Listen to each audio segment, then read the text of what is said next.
I was contacted by these guys here, Kwumsy. They asked me to review an external monitor. And I've actually seen a couple reviews from them. One of them actually was on LTT. They did a monitor for review for these guys here. And so I was like, okay, they're actually legit. And they asked me to review it. They have a nice website, you know, they're on Amazon, all that kind of stuff. And, you know, non-affiliated type thing. And I said, sure, I'll review it. So nice box here. Oh, wow, okay. Oh, it's got speakers built in. Oh, sweet. Okay, cool. Look at this thing. Don't squeeze, pierce, obviously. Okay, so that's the item there. Neat. So we have our stand here. Okay, cool. There's more stuff under here. Okay, there's all kinds of stuff here.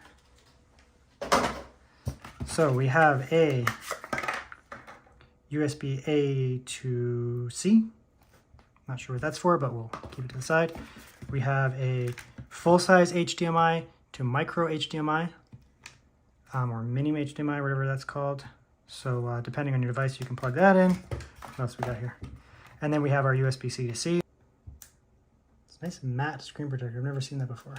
I guess this is significantly more protective than you know, just a piece of crappy plastic. And there's your screen, super reflective, obviously. So you get a dedicated control here on the top. No idea what it's for. It's like a real monitor. So you get your Visa mount there. Backplate inserts, so you plug that in there. So you can plug your backplate in two different ways. You can actually mount it, which is cool. So if you can use this as like a side monitor on your actual desktop, you know, this isn't just for mobile devices. So I could plug this into my desktop computer, which I'll do. HDMI mini or whatever to the primary one, so plugged into my desktop. USB ports, so you're gonna get you know, data in, data out type thing, and then you get two USB A type. So let's start with, you know, more of a mobile device here. So we're gonna go with my, you know, Steam Deck and laptop. We'll start there, and then we'll go from there. So we'll stick this in here. This is how you hook it up. You just pick. Like I said, you can do this via you know, like a Visa mount. It actually has the mounting there. Okay, so to start, I'm going to go with just the USB-C style, just to go that route to begin. So we're going to go USB-C, and we're going to plug it into the USB-C on my computer here.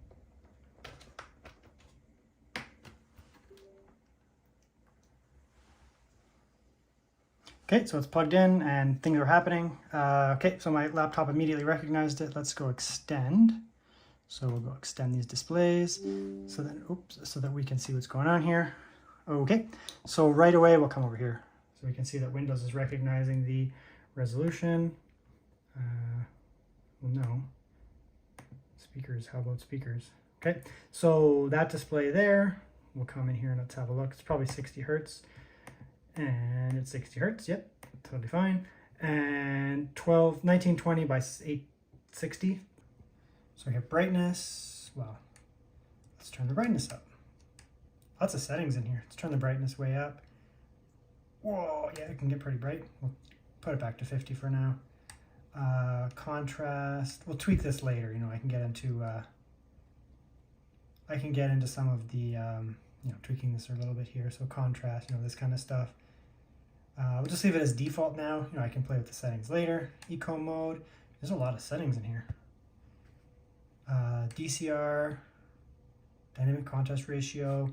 Let's leave that off for now. Hue, we'll leave all this kind of default, other than backlight I turned up, obviously. Do that. But whatever. FreeSync, what? Okay, well, we'll go with FreeSync, I guess. Apparently it has FreeSync. Overdrive will increase responsiveness. Sure, let's turn that on. Auto power down, no. It says a lot of settings in here. I'm impressed that it has FreeSync and overdrive. Okay. Okay, so you can see here, it's actually got really good black uniform. You can see where the screen starts and stops there. Very good black uniformity and no bloom. You can see here there's no bloom around the edge of the screen. A lot of times IPS will have bloom, especially cheap IPS screens. This is not cheap looking. It's also a glossy screen, and we'll see why in a second. But the reason why I like glossy screens is glossy screens pop. If it was a matte screen, whether it's touchscreen or not, you would it wouldn't look good. In my opinion, matte screens don't look good. I use matte screens often if I'm in a high reflective environment, but I mean, typically it's not a big deal for me. This is a Samsung video I use to show off colors sometimes. Let's go in here. So you can see it's the wider aspect ratio, so it gets cut off, which is fine. It looks really good. That's actually a little dark. Here we go. It looks really good here, actually. Quite good. Very impressive for like a portable monitor. Portable monitors typically suck. I'm going to tell you this right now. Portable monitors typically suck. Even some of the better ones, like I have like a Lenovo one. It's good, but it's matte and it's not very bright, and the colors, they're okay. This screen actually looks really good. Like this looks like, you know, non-portable monitor tier. Something that you would plug in, you know, to a desktop and just leave it. That's what we're approaching here. This is a very good looking screen. The colors look incredible. I am not mad at these colors. It's bright. The colors look very vivid. Yeah, I mean, here, let's just play. Look at that.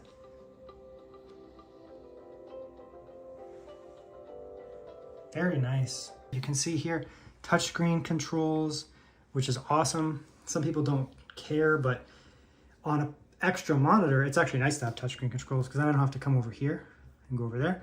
If I'm just looking to, you know, if I have like a document open here, or I have like a website, for example. So let's say I have like a, let's say I have a website over here, and, you know, I'm working on my primary computer over here, you know, doing work. And then this is just an auxiliary screen. You know, it's nice to have a touchscreen because then I can just, you know, scroll and do this kind of stuff. And I don't have to bring my mouse over here. You know, I can work on my other screen, you know, read, do all that kind of stuff over there. But then, you know, when it comes to like touch screens, it's just nice to have an external monitor that's a touchscreen, to be honest.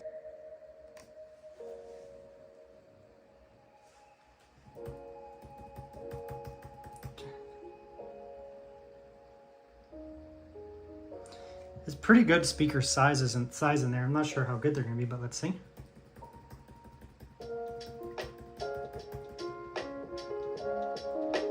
Okay, we'll turn it up. It's pretty much maxed right now.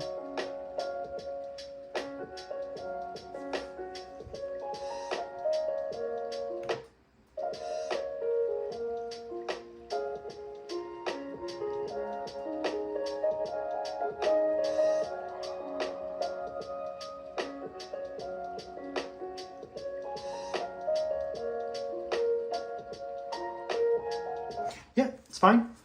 There's not a lot of bass. I mean, they're monitor speakers, and they're small. There's not really any low-end bass, but it sounds fine, very clear. And go like that, and then we'll test out some more of these little ports here. So, you know, portrait mode's easy. There's a couple ways you could go. You can go this route here, or this route here. I'm gonna go with this one here, so my cable's face down. And of course, you know, this closes up, so it's easy for transport. You know, so you come in here, I would go orientation. Not sure if it's portrait or portrait reverse. Yeah, portrait. So there you go. And we'll go like that, pull that down slightly. There we go. So now we're cooking. But I think one of the more compelling ways is, you know, you have like a document or something over here that you're reading off of. So you can have a couple of them here. You could have a long form document. Some document that I'm reading over here. So, you know, I'm reading a document here on the left. I'm working here. I am typing on this one here, and then I have, for example, you know, Excel spreadsheet here. And the nice thing is, because it's an Excel spreadsheet, you know, I can do this kind of stuff here. So I don't even have to bring my mouse over here, right? I can be working over here with my mouse and keyboard, doing my work over here, typing. You know, and this is my primary thing that I'm clicking on over here. And if I just need to quickly scroll on the right here, okay, let's look at my data over here, right? Because it's a touchscreen. This is where the touchscreen becomes compelling, because if it wasn't a touchscreen, you'd have to bring your mouse over every single time. So I have my video right there, and then this is small because I need to have my timeline over here. So it can be kind of annoying that the timeline is kind of, you know, placed over here, for example, and I have to, you know, pull this down. And then if I have a third track, it kind of vanishes if I want to actually get a good look at that, or if I have a lot of things that I'm working with there. And, you know, you can bring your dock, for example, over here, depending on which software you are. Some of them allow it, some of them don't. Bring your whole docked timeline over here and then basically scroll. I guess you could undock your preview pane here. You can do, I don't know, whatever you want. You could undock your preview pane, put that over here. So then, you know, I have my preview over here, which I can then work over here with clips. And I can dramatically expand this here, you know, and have a way bigger timeline, for example, bring things down. Okay, and there we are hooked up over HDMI. So you can see here, we're going over HDMI. Again, HDMI will supply sound if need be. This has micro HDMI in. My computer has, full-size HDMI. Yeah, I totally didn't anticipate that to work. So what I did is I plugged into USB-C to my computer. That's it, no power or anything like that. So it powered, deliveries from my computer, plugged in USB-C. And then I plugged in an NVMe drive to the monitor itself. So it actually is working as a USB hub as well. So again, this laptop here is not the best example because I have dozens of ports. But if you have a MacBook, MacBook doesn't even have a USB-A legacy port, right? So you're kind of doomed if you have if you have a MacBook Air, MacBook Pro, doesn't matter. There are none of these. So the fact that I can plug, look at that, fascinating, absolutely fascinating. And it's working. It's working. So, you can come in here. And yeah, look at that. Very cool. So it's not only a monitor with speakers and touchscreen, it's also a USB hub. Okay, now what I want to do is I want to show off another screen that I have. So this is a Lenovo M14. It's okay. You can see here I turned the lights off. It looks all right, I guess.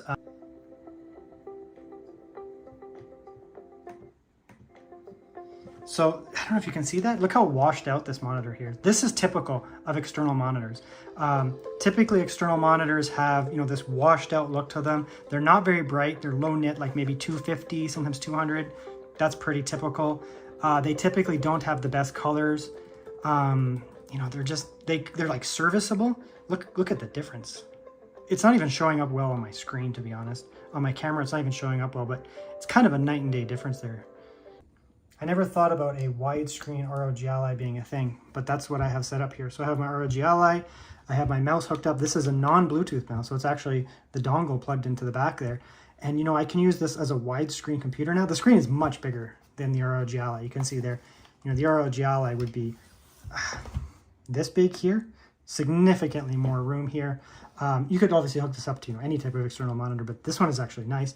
And again, it's touchscreen. So I don't need to use that over there. I don't have to have a mouse. I can still use this as an ROG Ally would be used, right? The ROG Ally is touchscreen. Your Steam Deck is touchscreen, whatever. I don't need the mouse and keyboard. I can actually do this traditionally how I was using it before, right? Because, there's speakers built in here, which is awesome. Because my other monitor, I have that Lenovo one, doesn't have speakers built into it. So if I had a setup like this, then my ROG Ally would be off to the side trying to produce sound, or my Steam Deck, whatever, would be producing sound over to the side here. So I'd want to almost have this in front of me so that it's producing sound. I don't need to do that, right? I can have this just over here, set up however I feel like it, right? Get this thing out of the way over here. It's over there, out of sight, out of mind type deal. And yeah, right? Look at this over here. This is super cool to me. I am doing ultra wide gaming right now. I am hooked up with my wired controller into the back here. So if you have a wired controller instead of a Bluetooth, you can do it. And I'm doing that on my ROG Ally. ROG Ally is, substantially smaller. You can see there. The ROG Ally screen would be non-ultra wide, probably about this big over here. So even if you blew that up, right, you're looking at probably an area around this. Look at all this extra width that I'm getting here. This type game, this is Valheim. If you're playing Forza Horizon 5, if you're playing, I don't know, Modern Warfare or something like that, a shooter, FPS, it's super cool to have a super ultra-wide monitor. It's super cool to have an ultra-wide monitor. That's why people buy ultra-wide monitors for games, because it's more immersive. You have all this room on the side. And, it's pretty compelling. The screen looks beautiful. It's super bright. I'm in a very bright room right now. This is my office with the lights turned right up to max. Bright room. But look at the colors here. The response time is good. Yeah, so there you go. There's the monitor. What do I think of it? It's legitimately a super cool monitor. At first I thought it was going to be really niche. They sent this over, and it took a little while before I opened it up because I'm like, how do I want to cover this? It's a niche monitor. It's so narrow and long, but it's portable. And I was thinking like, what am I going to do with this? But it's actually a really, really cool monitor. Right? Really cool monitor. When you're in portrait mode, you set this up beside your laptop, and you can have your Excel spreadsheets, you can have all that up here, and you can do scrolling, reading documents, you can do that kind of thing. Super compelling in my opinion. If you're in horizontal mode, it just works as a normal secondary monitor as well. You can have, I don't know, your timeline if you're doing video editing over here. You have your speakers set up. I'm going to be using it with my laptop, you know, quite a bit because it's actually nice, and I prefer this actually over my 16:9 Lenovo external monitor. To be honest, I'm going to be using this. You know, it's touchscreen. You're not going to lose your touchscreen features if you're using like an ROG Ally or a Steam Deck or something like that. You know, you're not losing any of these features here. I don't know, man. It's pretty cool.